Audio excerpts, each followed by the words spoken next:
Bonjour à tous, bienvenue dans ce nouveau webinaire organisé par lepetitjournal.com, le journal des Français à l'étranger, votre quotidien en ligne. Je suis Hervé Hérault, le président et le fondateur des éditions du petitjournal.com, même s'il y a marqué Adrien Claudet, qui est mon associé, mon collaborateur, c'est bien Hervé Hérault qui vous parle. Je suis ravi de vous retrouver, vous êtes nombreux à vous être inscrits pour ce webinaire organisé avec notre partenaire MSH International sur la thématique tout ce qu'il faut savoir sur l'assurance santé en tant qu'expatrié. Vous êtes déjà très nombreux connectés. J'en suis vraiment ravi. Et on est parti pour à peu près une petite heure ensemble avec nos experts que je vais vous présenter. Vous avez la possibilité dans le chat là, que vous êtes en train d'utiliser vous aurez la possibilité de poser vos questions. Enfin, vous pouvez le faire dès que vous voulez. Déjà, faites-nous un petit signe, dites-nous un petit peu où vous êtes, sur quelle partie du monde. Est-ce que c'est la fin de journée en Asie? Est-ce que c'est le début de la journée sur le continent américain? Est-ce que vous êtes en Europe, en Afrique? Est-ce qu'il fait beau? Faites-nous un petit signe, un petit coucou. Nous, on est en France. Par ailleurs, le webinaire sera disponible en replay. Donc, quelques instants après la fin du webinaire, vous recevrez un lien sur le mail avec lequel vous vous êtes inscrit, à partir duquel vous pourrez, bien entendu, si vous ne pouvez pas assister à tout, si vous avez raté quelque chose, ou vous voulez simplement le revoir, évidemment, vous pourrez facilement revoir le webinaire et puis également le partager. N'hésitez pas, évidemment, à le partager à vos connaissances, vos amis expatriés ou qui réfléchissent à s'expatrier et qui seront forcément intéressés par cette thématique si importante et qui, dans ce cas-là, évidemment, pourront également le consulter. Il y aura également un article dans les prochains jours dans le petitjournal.com avec une vidéo YouTube très facile à partager. Voilà, on a déjà des premiers internautes qui nous disent bonjour, qui nous font coucou. On a un bonjour de Crète, de Dizik. Écoutez, ça fait rêver, la Crète. Il doit faire un grand soleil, c'est sympa. Donc, n'hésitez pas les internautes, faites-nous des petits signes. Et puis surtout, évidemment, posez bien toutes vos questions. On a avec nous aujourd'hui donc de MSH International, notre partenaire, Séverine Lacroix, qui est la directrice Mid-Market and Individual Solutions. Bonjour Séverine. Bonjour Hervé. Et Johanna Rollet, qui est la directrice du centre d'expertise. Bonjour Johanna. Bonjour Hervé, bonjour tout le monde. Super. Bon, écoutez, je suis ravi. Bernard nous rejoint de Mombasa, Isabelle de Lisbonne. On va voyager un petit peu, c'est super, grâce à vous les internautes. Je vais d'abord passer la main à Séverine. Elle a préparé une présentation spécialement pour vous. Donc, je vais lui passer la main pour qu'elle puisse la dérouler, vous la présenter. Et puis après, à l'issue de la présentation, on aura tout le temps pour répondre à toutes vos questions. Donc, n'hésitez pas déjà à poser vos questions. Et puis, vous aurez aussi certainement des questions qui viendront au fil de la présentation. Merci beaucoup. Séverine, je vous passe la parole. Très bien. Eh bien, un grand merci Hervé. Un grand merci pour l'invitation du Petit Journal. On est vraiment ravis d'être là. Rapidement, MSH, en fait, j'en reparlerai peut-être à la fin de la présentation. Nous sommes un acteur qui est spécialiste de la santé et de la prévoyance à l'international. Et si je vous dis ça, c'est parce que finalement, on est en contact au quotidien avec des expats. Et en fait, un peu au quotidien, on a beaucoup de questions sur le fonctionnement des assurances à l'international versus le système français. Beaucoup d'incompréhension aussi souvent sur la façon dont ça marche. Et c'est pour ça que on a choisi de faire cette présentation en mode décryptage. Donc, j'espère que ça répondra à un certain nombre de questions. Et puis, on essaiera d'y répondre au maximum à la fin, comme Hervé le disait. Alors, on y va, on démarre directement. Pour commencer, déjà, la base, c'est de comprendre quels sont les différents systèmes de santé dans les différents pays du monde. Il faut savoir qu'il y a 3 grands types de systèmes de santé. Alors, on connaît l'assurance maladie, c'est le système français. On a le même type de système en Allemagne, par exemple. Ce sont des systèmes qui sont financés par les cotisations sociales, des systèmes mixtes avec des hôpitaux publics, des cliniques privées et très souvent un secteur libéral qui est très présent. Donc, système assurantiel où les cotisations sociales vont financer les soins de tout le monde. Ensuite, on a des systèmes qui sont nationaux, qui sont assez différents. C'est le cas de la NHS en Angleterre, par exemple. C'est le cas du système singapourien aussi. Ce sont des systèmes qui sont étatiques, très centralisés, financés non pas par les cotisations sociales, mais par les impôts. Donc, système public avec des hôpitaux publics dont les médecins sont des salariés de l'État. Et le principe, c'est la gratuité. Pour le faire de façon caricaturale, ces systèmes de santé fonctionnent exactement comme le système des écoles en France. Gratuité entièrement publique. Ces deux systèmes, assurance maladie et systèmes nationaux, qui sont donc des régimes publics, ils peuvent, selon les pays, être obligatoires ou non. Donc, c'est le cas en France. La sécurité sociale a été créée en 1945 avec ce principe d'adhésion et de cotisation obligatoire pour assurer une solidarité nationale. Et puis, troisième système, dans les pays qui n'ont pas de système public ou alors un système public peu développé, voire défaillant dans certains, eh bien, on va avoir un système principalement porté par le secteur privé, où ce sont donc des assurances privées qui vont gérer tout le système maladie. Alors, c'est le cas, par exemple, aux États-Unis, qui, malgré l'Obamacare, a une prépondérance très, très forte du système privé. Et puis, c'est le cas aussi de nombreux pays en voie de développement qui n'ont tout simplement pas la capacité financière de soutenir un système public. Alors, il faut savoir qu'il y a des avantages et inconvénients à chacun. Parmi les inconvénients ou les grandes tendances qu'on voit, ce qui est intéressant, c'est de voir que dans les pays qui sont aujourd'hui entièrement privés, comme il n'y a pas d'universalité de l'accès aux soins, on voit un mouvement vers le public, justement pour garantir un plus grand accès aux soins. Donc, c'était le principe de l'Obamacare. On voit aussi, par exemple, au Maroc, en ce moment, le gouvernement est en train d'essayer de mettre en place un système public obligatoire pour la première fois. Et puis, dans l'autre sens, les systèmes publics ayant des difficultés croissantes d'équilibre des comptes ont tendance à basculer plus vers le privé, soit en réduisant les taux de prise en charge dans les systèmes assurantiels, c'est le cas en France, avec une bascule vers plus de prise en charge par les complémentaires privés, ou dans les systèmes nationaux, donc c'est le cas, je disais, de l'Angleterre ou de l'Espagne. En fait, comme le système est entièrement gratuit, il n'y a pas de complémentaire. Le système privé, finalement, il s'est développé non pas en complément du système public, mais à côté. Ça veut dire que globalement, vous y avez la possibilité de vous assurer auprès d'une assurance privée. Souvent, c'est pour avoir accès à des soins dans des délais plus courts. Donc, voilà pour globalement les différents systèmes. Si on fait un petit focus sur la France, donc la France, on est sur un régime primaire, c'est-à-dire qu'il va intervenir en premier niveau et il va prendre en compte ce qu'on appelle, nous, le grand risque, c'est-à-dire qu'en fait, il va prendre en charge toutes les grosses maladies, hospitalisations, et puis être complété plutôt par le système privé, les mutuelles, pour les soins plus quotidiens. Ce qui est intéressant de savoir, c'est que le système français n'est universel que depuis 2016, avec la mise en place de la PUMA, qui instaure une couverture universelle automatique à toute personne qui réside de manière stable et régulière en France.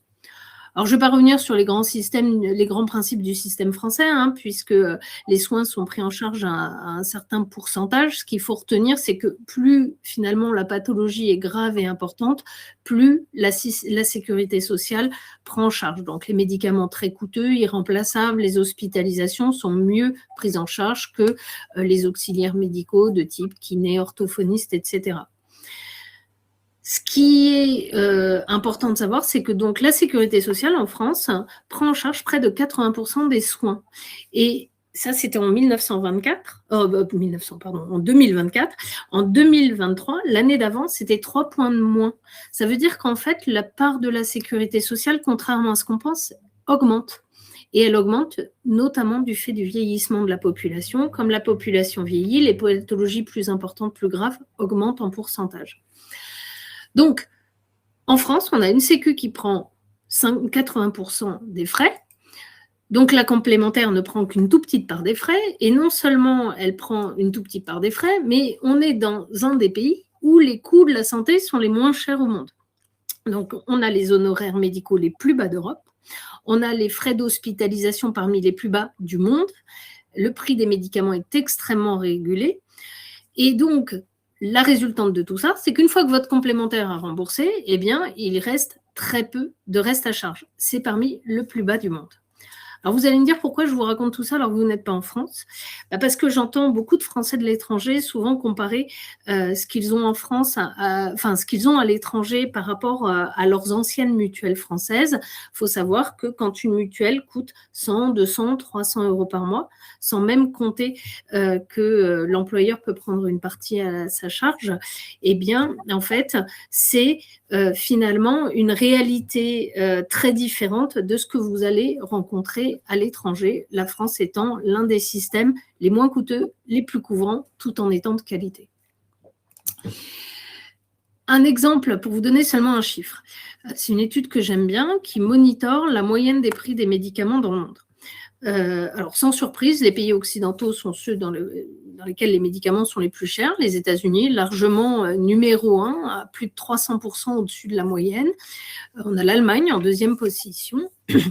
Et donc, dans le top 10 des pays où les médicaments sont les plus chers, on a la plupart des pays européens, l'Italie, l'Espagne, le Danemark, l'Islande. Et puis, les pays les moins chers, on y trouve souvent des pays qui produisent eux-mêmes des médicaments, comme l'Inde, mais on y trouve aussi la France, où on paye en moyenne nos médicaments 16% moins cher que la moyenne mondiale.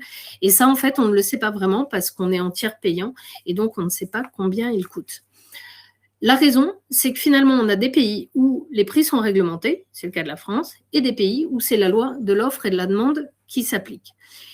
Et du coup, je vous donne 2 exemples de ce que ça donne selon le pays où vous êtes. Eh bien, alors le cas de l'Ozempic. L'Ozempic, c'est un médicament à la base pour le diabète, mais qui est aussi utilisé dans le traitement de l'obésité. L'Ozempic, c'est un médicament, son prix de revient, c'est 5 $. Dans des pays où les prix sont réglementés, vous l'obtiendrez pour moins d'une centaine d'euros en France et vous l'obtiendrez même à prix coûtant en Espagne si vous êtes dans le cas d'un diabète de type 2. Par contre, dans des pays où c'est la loi de l'offre et la demande, ce médicament est très recherché pour lutter contre l'obésité et le surpoids et du coup, son prix peut monter jusqu'à 1000, 2000 et il approche les 4000 euros dans certains cas. Donc, on a vraiment des prix qui peuvent être très, très élevés pour des médicaments comme celui-ci, mais même peu sophistiqués, comme la ventoline, où on a un rapport quasiment qui peut être de 1 à 20, selon le pays et la façon dont il réglemente ou pas les prix des médicaments. Donc, on a une disparité des systèmes, publics, privés, assurantiels ou non, disparité des systèmes de régulation des prix, et puis, troisième facteur, disparité, sur l'inflation. Alors, il veut vraiment me passer au slide d'après. Je vais y arriver. Voilà. En fait, non seulement les prix sont parfois très élevés selon les pays, mais ils augmentent. Faut savoir que la dérive des frais de santé à niveau mondial est supérieure à 10%. Ça veut dire que les prix de ce que coûte votre santé augmentent de plus de 10% par an. C'est une moyenne. Il y a une grande disparité selon les continents et même au sein d'un même continent, puisqu'on a certains pays asiatiques où les frais de santé augmentent de plus de 15% par an. En Europe, c'est là que ça augmente le moins parce que c'est là que c'est le plus réglementé. Et aux États-Unis, ça augmente moins qu'ailleurs parce que les prix sont déjà tellement élevés que finalement, ils augmentent moins. Donc, mon fameux slide, tout ça pour dire que finalement, entre des prix non régulés, des systèmes publics qui sont parfois non couvrants ou en tout cas moins couvrants que le système français, plus une inflation médicale, très souvent quand on est français et qu'on se retrouve à l'étranger, on se rend compte que la santé, c'est un prix qui pique un peu. Alors maintenant que j'ai dit tout ça, quelles sont les solutions ? Je vais juste faire un petit aparté sur les entreprises. Parce que selon que vous êtes une entreprise ou un particulier, vous pouvez avoir je ne sais pas si certains d'entre vous sont RH ou responsables d'expatriés, donc je fais un petit aparté rapide. En tant que RH ou employeur qui avait des expats à l'étranger, vos obligations, elles vont dépendre évidemment de la réglementation locale, mais la réglementation française, si vous êtes une entreprise de droit français, elle prévoit que, quelle que soit la taille de votre entreprise, vous avez une obligation de sécurité envers vos salariés. Et donc, ça s'applique en cas d'expatriation. Donc, ça implique que votre responsabilité pourrait être engagée en cas d'accident, de frais médicaux non couverts ou de besoin de rapatriement, si votre salarié considère et prouve que vous n'avez pas suffisamment fait ce qu'il fallait pour le couvrir. Alors, vous avez différents statuts d'expatriation selon la durée, le type de mission. Je ne vais pas rentrer dans tout le détail. Je mets de côté le sujet de la mission courte professionnelle. Je pourrais répondre à des questions sur le sujet si besoin à la fin, parce qu'on est sur des contrats qui sont très différents de ce qu'on appelle le business travel. Mais pour le reste, finalement, quand vous êtes une entreprise et que vous avez un salarié qui part, vous avez exactement les mêmes options que les individuels qui souscrivent pour eux-mêmes, à la différence que vous pouvez soit souscrire des contrats individuels pour chacun de vos expats, soit les regrouper dans un contrat collectif si vous en avez un certain nombre. Sur les contrats individuels, on voit de plus en plus d'entreprises qui donnent un package à leurs salariés pour que le salarié trouve lui-même son assurance. C'est tout à fait possible. Assurez-vous tout de même qu'il a pris quelque chose de suffisamment couvrant, qu'il n'a pas cherché à garder une partie du package, parce que c'est vraiment important que vous vous couvriez pour prouver que vous avez assuré la sécurité de votre salarié. Je sors de l'aparté sur l'entreprise et je rentre un peu dans les solutions qui s'offrent aux expatriés. Alors, le premier cas, le régime local. Heureusement, il n'y a pas qu'en France que le système est bon. Donc, les régimes locaux peuvent être très intéressants quand ils sont couvrants. C'est le cas de la plupart des pays européens, c'est le cas de pays comme le Canada, par exemple. La problématique, c'est qu'il faut pouvoir y accéder. Et là, c'est complexe parce que ça dépend des pays, ça dépend des statuts. En fait, c'est du cas par cas. Les régimes locaux ne sont pas forcément universels. N'oubliez pas qu'en France, il ne l'est que depuis 2016. Dans certains cas, si jamais vous y avez accès, ce ne seront que des couvertures primaires, comme en France. C'est-à-dire qu'elles ne vont pas forcément vous couvrir à 100% et elles ne vont pas toujours ouvrir le droit à une complémentaire. C'est le cas de la Suisse, par exemple, où il vous faut prendre vous-même un complément privé. La plupart des pays nordiques également fonctionnent comme ça. Donc, dans les systèmes qui sont publics et financés par les impôts, encore une fois, les soins hospitaliers, les consultations sont gratuits, très peu coûteux, mais parfois avec des délais d'accès extrêmement longs. Donc, avec peut-être le besoin, encore une fois, de prendre une couverture complémentaire d'un point de vue privé. Deuxième possibilité, la CFE. Donc, la Caisse des Français de l'étranger, c'est une extension de la sécurité sociale française. 2 points importants sur la CFE. La première, c'est que c'est un régime primaire. Donc, c'est exactement comme la sécurité sociale en France, elle rembourse seulement un pourcentage des soins.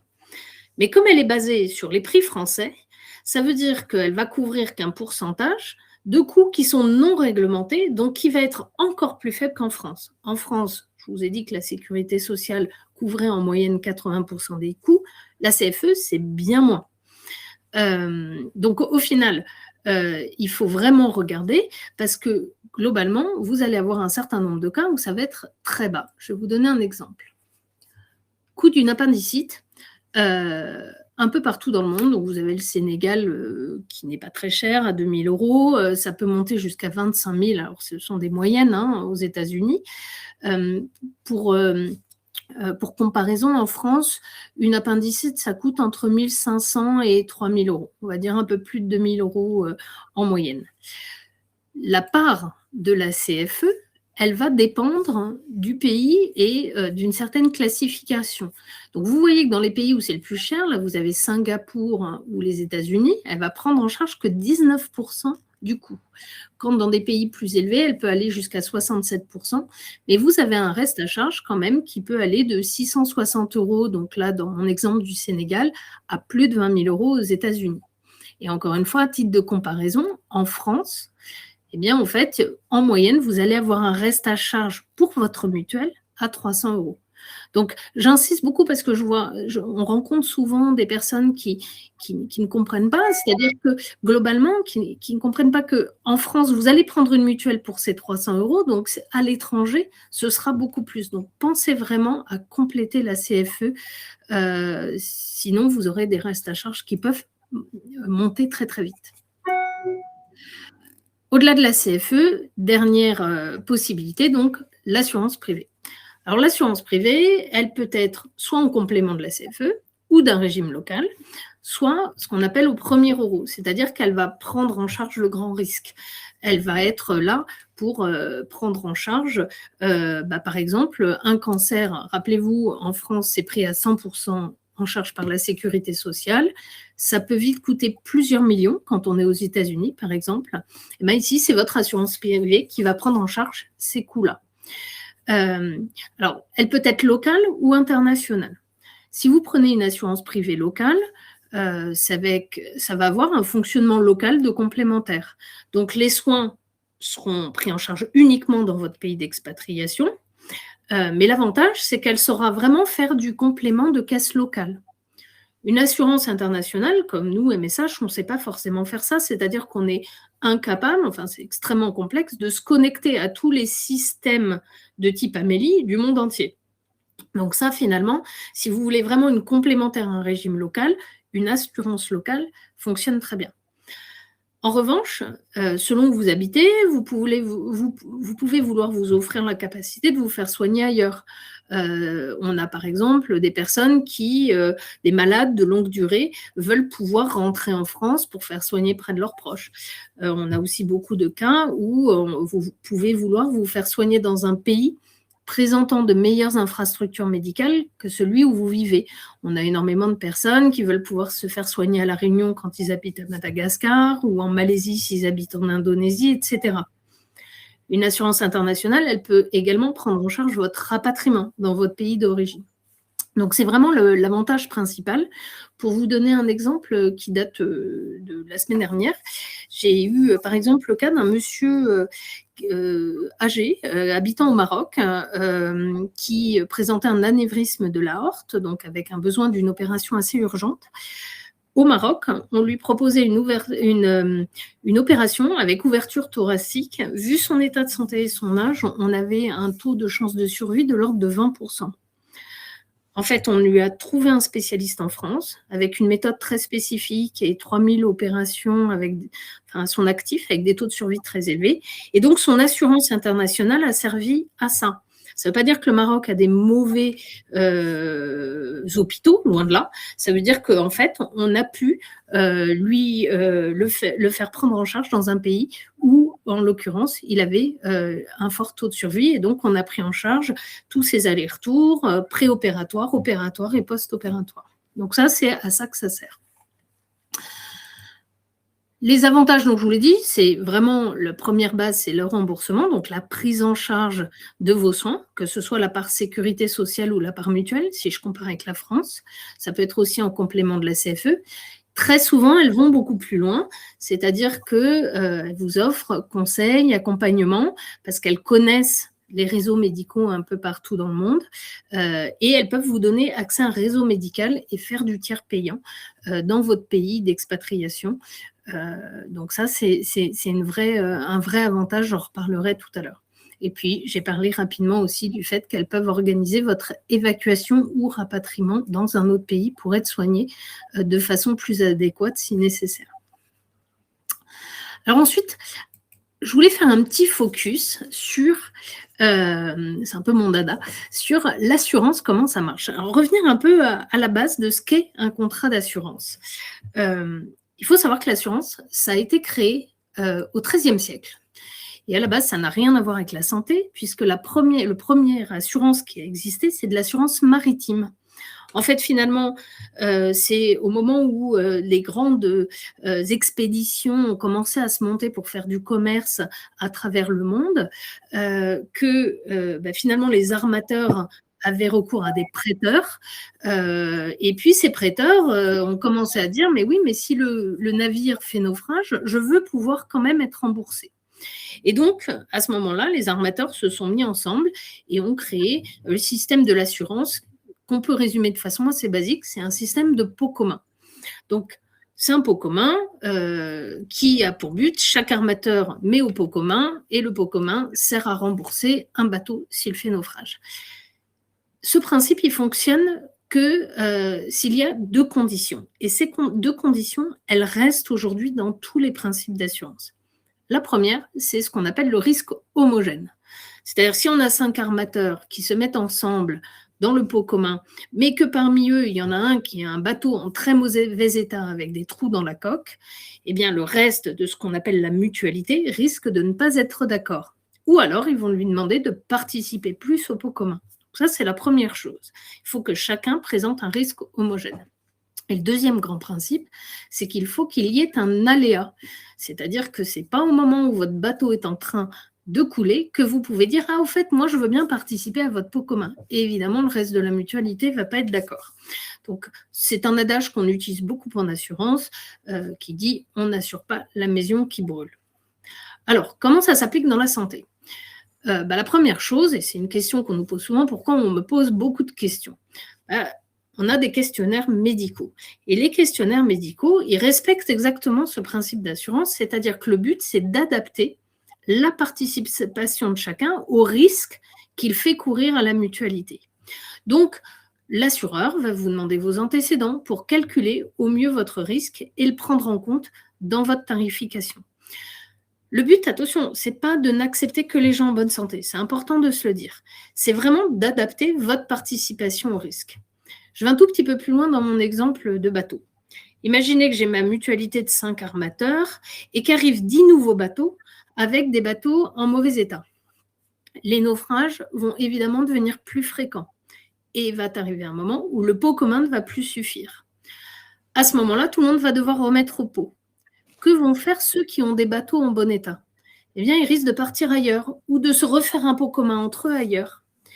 Et à ce moment-là, qu'est-ce qui va se passer avec les 10 bateaux abîmés restants ? Eh bien, en fait, à un moment, ils vont devoir financer un plus grand pourcentage de naufrages et le pot commun va devenir hors de prix. Et donc ça, c'est un principe un peu de cercle vicieux qu'on appelle l'anti-sélection en assurance et donc qui est extrêmement préjudiciable pour tout le monde. Et donc finalement, c'est la hantise de tout assureur de rentrer dans ce type de cercle vicieux. Et donc, tout assureur va être extrêmement vigilant à garder toujours ce qu'il va appeler une mutualité saine pour avoir des prix justes pour tout le monde. Et c'est la raison pour laquelle on vous pose autant de questions et c'est la raison aussi pour laquelle les prix varient en fonction de l'âge pour s'adapter aux risques, malheureusement peut-être pour nous tous, mais avec des risques de coûts plus élevés de santé au fur et à mesure qu'on avance dans l'âge. Alors comment ça se passe ? Si vous avez une pathologie à déclarer, l'assureur va proposer généralement 3 solutions, soit une surprime, donc une adaptation du prix, soit une exclusion d'une pathologie, soit un refus. Alors pourquoi certains risques ne sont pas couverts ? Eh bien, tout simplement parce que, comme je disais, il faut un aléa. Si vous avez une maladie extrêmement importante, vous avez un cancer déjà en cours et dont l'assureur sait déjà qu'il va coûter plusieurs centaines de milliers d'euros dans les mois qui viennent, malheureusement, ce n'est pas assurable. Autrement, si vous avez une maladie chronique qui pose, admettons, qui vous coûte 500 € de médicaments par mois, là, on ne va pas du tout vous l'exclure.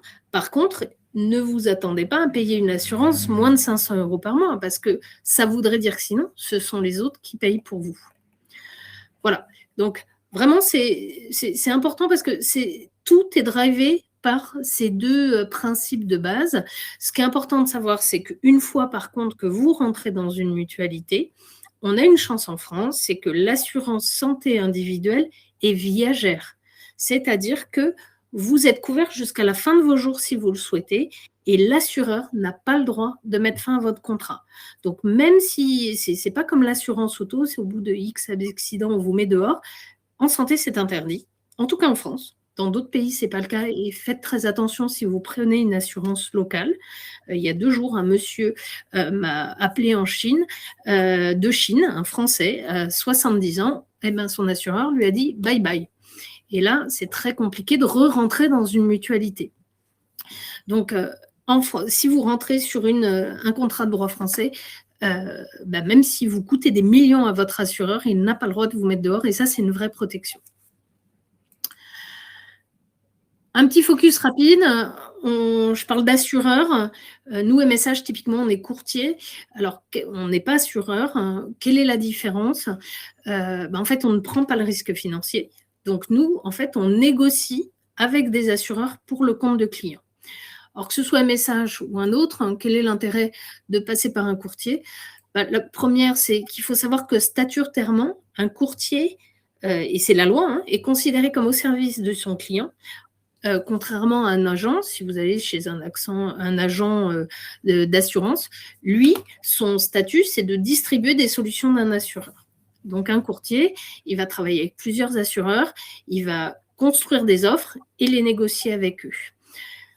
Deuxième chose importante à savoir, et d'ailleurs dans vos relations avec vos courtiers, quels qu'ils soient, c'est important de le savoir, la réglementation européenne oblige tous les courtiers à un devoir de conseil. C'est un devoir qui est extrêmement contraignant, et c'est pour protéger le consommateur, et c'est tant mieux. Donc, un courtier doit recueillir vos besoins, vous conseiller et être extrêmement transparent sur ce qu'il vous propose, tant sur ce qui est inclus que ce qui n'est pas inclus dans votre contrat. Et donc ça, c'est aussi une réglementation européenne qui vous protège énormément. Et puis enfin, il est là pour vous accompagner tout le long. Et si vous devez chercher un contrat d'assurance santé, je ne peux que vous donner le conseil de passer par un acteur qui connaît bien l'assurance santé à l'étranger, parce que je vois beaucoup de contrats qui sont vendus par tout un tas d'acteurs qui sont très calqués sur la France et qui sont, il n'y a pas la même connaissance des systèmes de santé internationaux et en cas de pépin, ça peut faire la différence. Et puis, si vous vous occupez d'une PME, par exemple, l'avantage du courtier international, c'est qu'il connaît les enjeux transfrontaliers, les systèmes de santé. Il peut anticiper les risques financiers selon les pays. Aux États-Unis, un risque financier peut vite être très, très, très élevé et vous sécuriser juridiquement. Donc voilà, le courtier, globalement, si on peut le résumer, c'est un peu un tiers de confiance. MSH, qui on est? Donc, je vous ai dit rapidement, on est courtier. Donc, nous, notre métier, c'est de concevoir des solutions. Donc, notre spécialité, ce sont les expatriés. On ne fait que ça. Donc, l'idée, c'est de repartir des préoccupations et des besoins au quotidien des expatriés pour construire des produits et des services innovants. Et puis après, on va voir des assureurs et on leur demande de porter le risque financier. On est une entreprise extrêmement multiculturelle. On est 1400 collaborateurs dans 12 pays. Sur les 1400 collaborateurs, on a dénombré 60 nationalités, 50 langues parlées. Et c'est probablement cet aspect multiculturel qui fait une vraie proximité avec les personnes que nous accompagnons.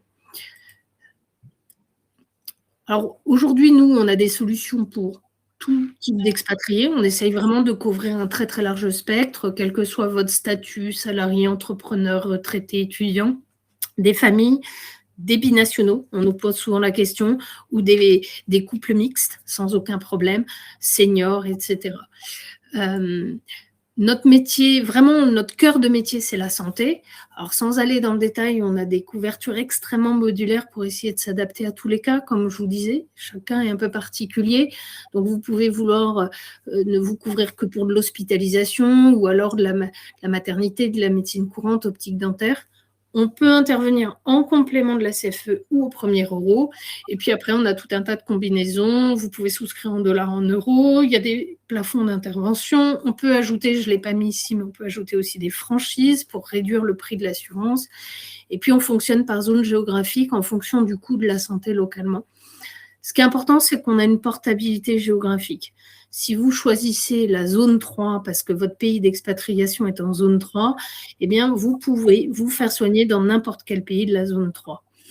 Et puis, on a même, en cas de voyage touristique, vous avez une couverture dans le monde entier. Donc, même si vous avez choisi la zone 3 et que vous voyagez aux États-Unis, qui est de loin le pays le plus cher au monde, si vous arrive un accident ou une maladie, ce qu'on appelle inopinée, gastro, grippe, n'importe quoi sur place, vous serez soigné sans aucun problème et pris en charge par nous. Par contre, si vous découvrez un cancer, on ne vous laissera pas aller le faire soigner aux États-Unis, c'est tout. Mais sinon, d'un point de vue touristique, il n'y a pas de souci. Et puis, comme je vous disais, ce sont des garanties qui sont viagères un renouvellement tacite et donc vous pouvez y rester jusqu'à la fin de vos jours, même si vous avez un état de santé extrêmement dégradé, et ça c'est important. Je ne vais pas rentrer dans tout le détail, sachez qu'on couvre aussi tout type de séjour temporaire, que ce soit pour des jeunes, pour des personnes qui vivent entre plusieurs pays, pour une mission professionnelle de quelques mois. On a des solutions de rapatriement. On a des gens, par exemple, qui ont pris des couvertures locales et qui disent « Oui, mais je voudrais juste une solution de rapatriement au cas où j'ai besoin de rentrer en France ou je voudrais me faire soigner en France. » Puis j'ai gardé pour la fin un sujet qui me tient à cœur, la prévoyance. Les expats pensent beaucoup à leur santé quand ils partent à l'étranger. Ils pensent moins à la prévoyance. Un accident, une maladie, c'est vite des arrêts de travail. Ça peut être de l'invalidité. Alors, j'espère pas le décès, mais très souvent, on oublie que dans un très grand nombre de pays, en cas d'arrêt de travail prolongé, eh bien, vous n'avez rien. Et donc, faut y penser. Ça coûte pas très cher, la prévoyance, et pour le coup, c'est vraiment important de bien se couvrir sur ce sujet-là pour éviter quelques drames humains que nous, on peut voir de temps en temps. Voilà, donc MSH, nous, ce qui fait la petite différence, la façon dont on aime faire notre métier, c'est on essaye de s'attacher à avoir une qualité de service. Donc, on a des demandes de remboursement qui sont assez simples, qui se font via application, une photo de ma facture de pharmacie, de médecin.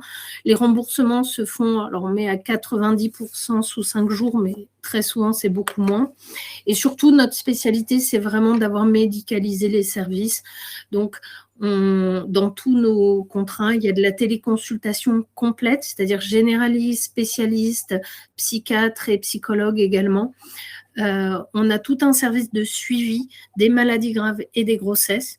Donc, concrètement, une personne qui est assurée chez nous, qui déclare sa grossesse, va rentrer dans un programme de suivi régulier. Et donc, ce sont nos infirmières, nos médecins qui vont suivre, prendre des points réguliers pour s'assurer que la grossesse se passe bien, que les décisions locales sont les bonnes et être capable d'intervenir et quitte à faire déplacer la personne dans un autre pays si on considère que sa vie ou celle de son bébé est en danger parce que les bonnes décisions médicales ne sont pas les bonnes ou que tout simplement les infrastructures ne sont pas les bonnes.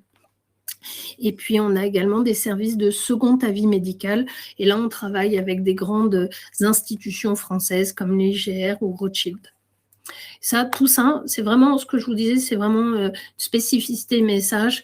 Et c'est parce qu'on a une entreprise, dans l'assurance qui est extrêmement médicalisée, probablement la plus. Donc voilà, on a une 60aine de personnes de formation médicale ou paramédicale un peu partout dans le monde. Et donc, vous voyez l'aspect multiculturel même de nos médecins. Puis, dernière chose dont on est extrêmement fiers, c'est notre réseau médical. Donc, on a contracté avec près de 2000 prestataires de santé, 2 millions, pardon, un peu partout dans le monde. Alors, ce sont des prestataires de santé avec lesquels on a des conventions qui vous permettent d'avoir accès aux tiers payants hospitaliers. Donc, vous avez une appendicite aux États-Unis, on parle facilement de 30 000 $. Vous n'avez pas à avancer ces frais. On fait la prise en charge et on s'occupe de payer l'hôpital, on s'occupe de tout. Sur nos produits haut de gamme, c'est même possible de le faire en ambulatoire. Ça veut dire que dans ce cas-là, avec votre carte de message, vous ne payez ni le médecin, ni la pharmacie, ni les hôpitaux si vous allez chez ces 2 millions de prestataires. Ce sont des conventions qu'on a d'un point de vue financier, mais ce sont aussi des prestataires que nous avons sélectionnés d'un point de vue médical et dont nous savons qu'ils vous soigneront bien. Donc ça, c'est vraiment important et c'est dans près de tous les pays du monde, 193 sur les 200. Voilà, globalement, on a prévu de vous passer, alors il dure 1 minute, un tout petit film qui vous présente l'état d'esprit avec lequel on travaille. Puis après, je pense qu'on pourra passer aux questions-réponses. Les citoyens bougent, les trajectoires changent, les idées traversent les océans. Nous sommes l'assurance santé de ce monde en mouvement.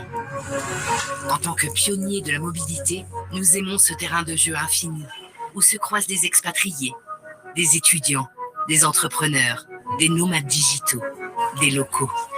À l'autre bout du monde ou à l'autre bout de la rue, nous sommes là où vous êtes. Partout. Nous vivons là où vous vivez. Nous parlons votre langue. Nous partageons votre culture.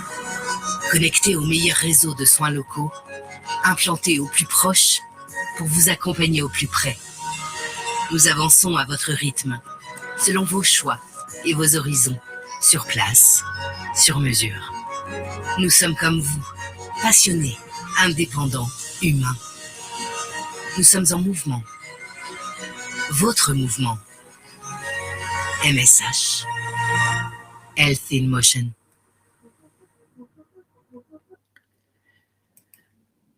Hop, alors, on peut le remettre. Voilà, donc avant qu'on passe aux questions, je voulais juste insister sur 4 messages clés.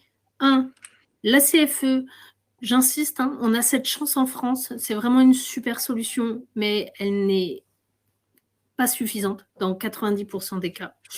2, tous les cas sont particuliers et vraiment faites-vous conseiller parce que il n'y a pas one size fits all, ça ne marche pas sur la santé. Nous, MSH, on a vraiment et Johanna qui va répondre aux questions et là aussi, enfin, c'est elle qui le dirige, on a un centre d'expertise qui est à votre disposition et n'hésitez pas, si vous avez des questions, vous voulez un avis, on le fera avec grand plaisir, vous pouvez nous appeler, je vais vous donner les coordonnées après. Et donc, finalement, retenez que oui, l'assurance santé à l'étranger, c'est cher, surtout quand on est français. On trouve ça souvent très cher. Il y a des exclusions, mais sincèrement, nous, on le voit tous les jours, ça sauve des vies. Donc, voilà. Ce que je voulais vous partager, et puis je propose qu'on passe à des questions-réponses. Très bien. Merci beaucoup, Séverine. Et merci pour cette présentation très, très détaillée et très précise. Effectivement, il nous reste un petit quart d'heure. On va passer. J'ai commencé à regarder les questions qui sont dans le chat. Si ça vous va, Séverine et Johanna, je vous les livre. Et puis, je vous laisse répondre. Allez, je ne prends pas plus de temps. Bernard dit il est français, il sera retraité en juin de cette année. Il est résident au Kenya. Il va rester au Kenya. Alors, il demande est-ce que je dois continuer à cotiser à la CFE en plus de ma mutuelle expatriée? Alors, voilà la question. Johanna, est-ce que tu es là? Ah. J'ai le sentiment qu'on a perdu Johanna, alors qui est très spécialiste de la CFE. Alors, je la vois pas effectivement, mais enfin, il y a la vignette, mais on l'entendait. Johanna, est-ce que tu veux répondre? Est-ce qu'on t'entend? Non, j'ai l'impression, Séverine, que vous allez devoir répondre. Je vais devoir répondre. Alors, moi, je suis moins spécialiste que Johanna sur les aspects de retraite et de CFE pour ne rien vous cacher. Globalement, pour moi, ce qui est important, c'est que selon si vous êtes salarié ou pas, votre contrat d'entreprise va s'arrêter. Et donc, c'est vraiment important d'anticiper et de souscrire une assurance santé individuelle rapidement, de façon à ce que votre âge d'entrée dans la mutualité, encore une fois, soit le plus bas possible et avec le moins de risques possible. À mon sens, je ne veux pas dire de bêtises, mais à la limite, Bernard, n'hésitez pas à prendre contact avec nous. La CFE, pour moi, continue au moment de la retraite. Donc, je pense que c'est un intérêt, en effet, si vous êtes déjà à la CFE plus complémentaire, de continuer cet attelage. Et si Johanna revient, elle vous le confirmera. Parfait. Allez, une autre question. Alors, la personne n'a pas enregistré son prénom, je ne peux pas vous le dire, mais peu importe. Elle demande, côté pratique, faut-il avancer les frais ou existe-t-il un système de tiers payant? Très bonne question. Alors, globalement, nous, on a développé un système de tiers payant qui est assez évolué. Sur des hospitalisations, tout le monde a accès au tiers payant. C'est-à-dire qu'il faut aller, pour le coup, dans ce que je disais, notre réseau médical. C'est-à-dire que parmi les 2 millions de prestataires, que ce soit pour une urgence ou une opération programmée, on s'occupe de la prise en charge. En revanche, pour tout ce qui est ambulatoire, c'est-à-dire consultation médicale, pharmacie, c'est accessible, mais uniquement pour certains contrats qui sont les plus haut de gamme. Très bien. Allez, une autre question d'un internaute qui dit « Je voyage beaucoup. Est-ce que la couverture fonctionne dans plusieurs pays ou seulement dans le pays d'expatriation ?» Si vous voyagez moins de 60 jours dans un pays autre que votre pays d'expatriation, vous êtes couvert entièrement pour tout ce qu'on appelle maladie et accident inopiné, c'est-à-dire vous vous faites renverser par une voiture, vous avez une gastro, vous cassez une jambe, vous avez une grippe, tout ça vous allez être couvert. Ce qu'on ne va pas prendre en compte dans ces cas-là, ce sont uniquement les maladies chroniques ou préexistantes. C'est-à-dire, encore une fois, si vous avez un traitement de fond, vous ne pourrez pas acheter votre traitement de fond dans votre pays de voyage. Mais ça, c'est comme dans tout voyage, il faut le prévoir et partir avec. Donc, la réponse est oui.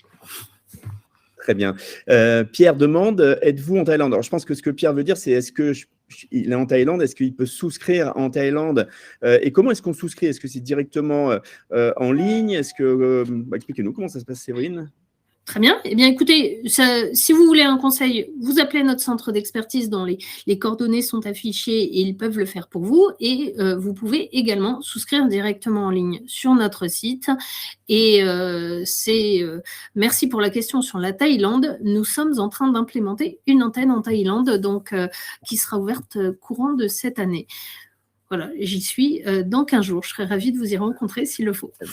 Voilà, donc Pierre pourra pourra également avoir un interlocuteur sur place. Ça va peut-être le rassurer et le convaincre. Valérie demande, je suis assuré MSH, mes décomptes sont au nom de MSH. Comment savoir qui est l'assureur derrière? Alors, c'est une bonne question. Ce ne sont pas sur les décomptes. Vous avez dans votre espace personnel, Valérie, vous avez accès à vos conditions générales. Et là, elles sont au nom de l'assureur.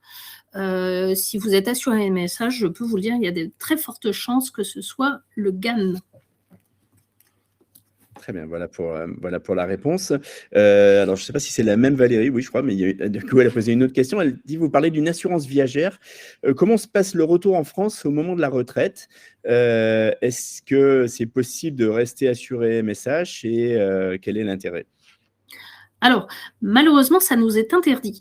Nous, on est une assurance qui a des agréments en tant qu'assurance pour expatriés. Si vous êtes française et que vous résidez en France, nous, on ne pourra pas continuer à vous assurer.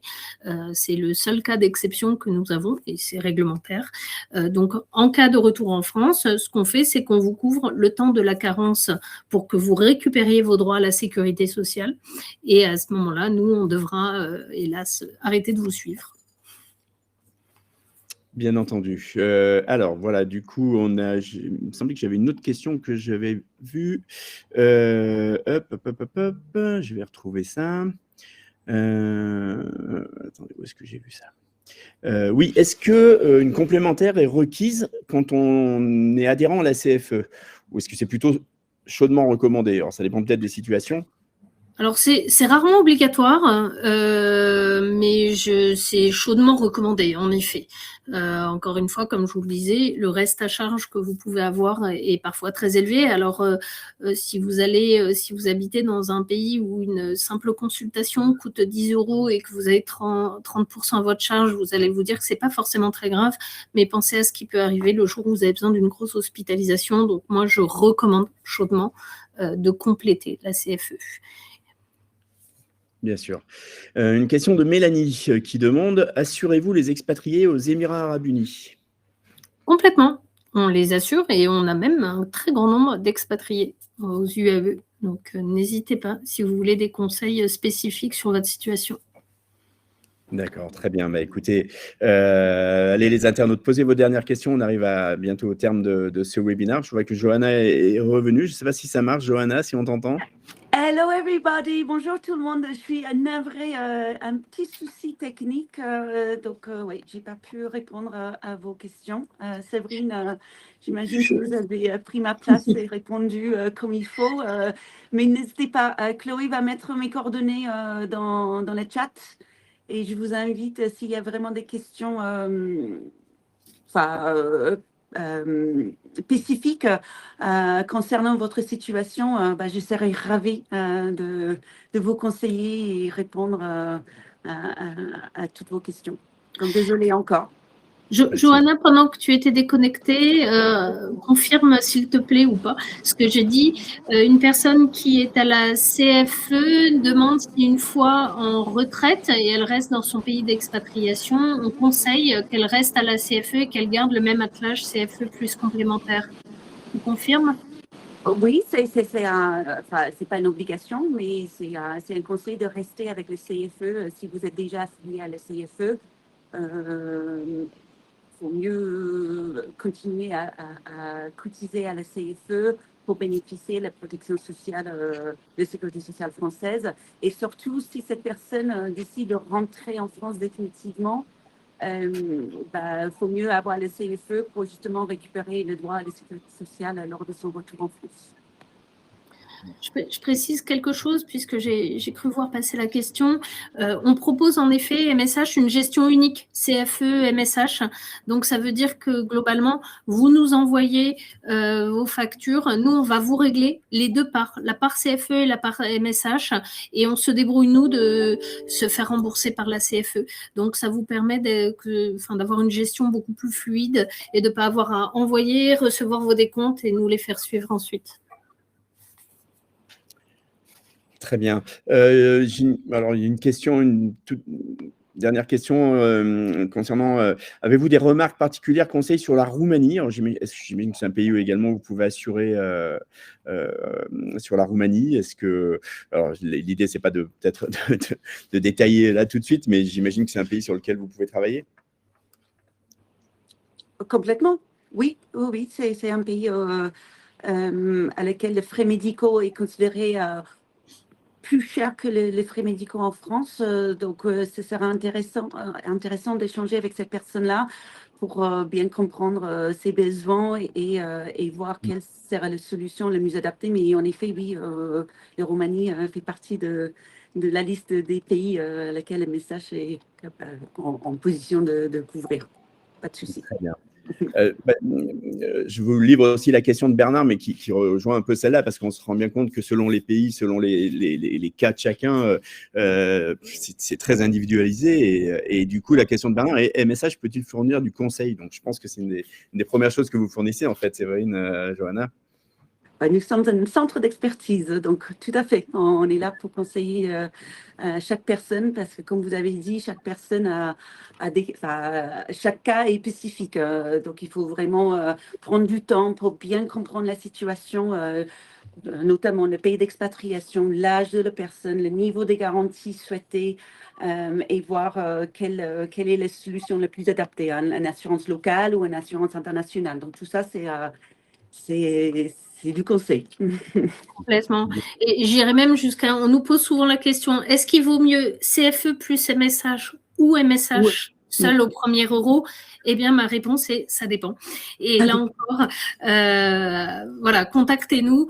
On n'aime pas calquer des solutions sur tout le monde. On aime bien adapter à chaque situation, et notamment familiale aussi. Donc, c'est vraiment important, que ce soit nous ou quelqu'un d'autre, d'obtenir ce conseil-là. Très bien. Écoutez, merci à toutes les deux. Je vais peut-être vous laisser juste un petit mot de la fin pour rappeler sur peut-être les points vraiment les plus importants à retenir de cette présentation, Séverine. Oui, bien sûr. Eh bien, écoutez, merci beaucoup. Encore une fois, nous, on est là pour conseiller. C'est ce que disait Johanna. C'est son métier, c'est le métier de son équipe. C'est pour ça aussi qu'on veut vraiment faire de la pédagogie. On a à cœur de travailler sur le fait que les Français de l'étranger soient bien couverts. On travaille avec un certain nombre d'acteurs sur ce sujet. Et voilà, c'était mon, je vais dire, mon point principal, mon mot de la fin. N'hésitez pas, contactez-nous. C'est pas forcément pour notre adresse mail s'appelle sales@msh, mais on va rien vous vendre si vous n'avez rien à acheter. Mais n'hésitez pas à nous envoyer quand même vos questions. On y répondra avec grand plaisir. Très bien. Écoutez, merci beaucoup. Je vous rappelle, les internautes, que dans quelques instants, vous allez recevoir le lien du replay. Donc, si vous voulez le revoir, si vous voulez le partager, si vous avez raté le début, pas de souci, vous n'aurez rien raté. Puis, évidemment, dans le chat, vous avez tous les contacts. Donc, contactez Séverine, contactez Johanna pour avoir plus d'informations et surtout des informations personnalisées par rapport à vos besoins selon vos pays, selon votre situation, puisque c'est bien ce qu'on a compris. Je vous remercie encore, Séverine Lacroix, directrice Mid-Market and Individual Solutions chez MSH International, et Johanna Rollet, directrice du centre d'expertise. C'était un plaisir. Merci pour cette présentation. Merci les internautes pour toutes vos questions sur cette thématique, tout ce qu'il faut savoir sur l'assurance santé en tant qu'expatrié. Je pense qu'on en a appris énormément. Et puis, écoutez, je vous souhaite une bonne fin de journée ou une bonne soirée selon où vous êtes. Et je vous dis à très bientôt sur lepetitjournal.com et pour d'autres webinaires. Merci Séverine. Un grand merci Hervé, un grand merci au Petit Journal. À bientôt. Merci Hervé, merci Petit Journal. À bientôt tout le monde. Au revoir.